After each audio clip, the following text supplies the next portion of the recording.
You know, when a buyer comes in to buy your business, they want to understand, okay, how's this business going to continue when you, the owner, leave? And so the more reoccurring revenue you can have, the more valuable it's going to be.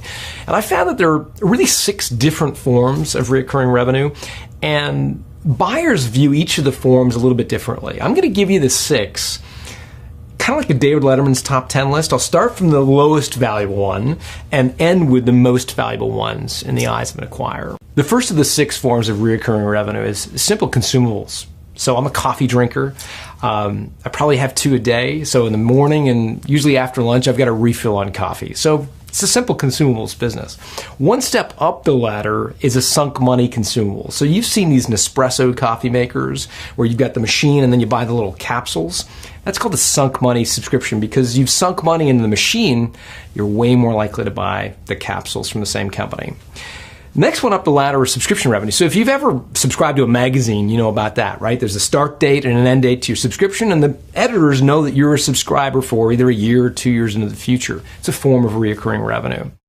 One step up the ladder is sunk money subscriptions, where you sink money into a platform, and then you buy information or something on a subscription basis. A good example of that would be the Bloomberg terminal. You know, Wall Street traders have the hardware, the physical computer that sits on their desk. That's called the Bloomberg terminal. They also buy the information on a subscription basis. So it's kind of mashing together 2 of these concepts, not only sunk money consumables, but also buying on a subscription.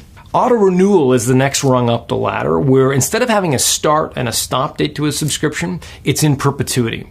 So, you know, when you store documents, for example, with a document storage company like Iron Mountain, that's in perpetuity. They keep the documents until you say, you know, send them back or shred them.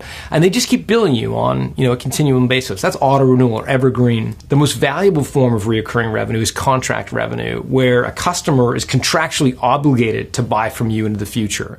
And that, of course, is the most rock solid form of recurring revenue.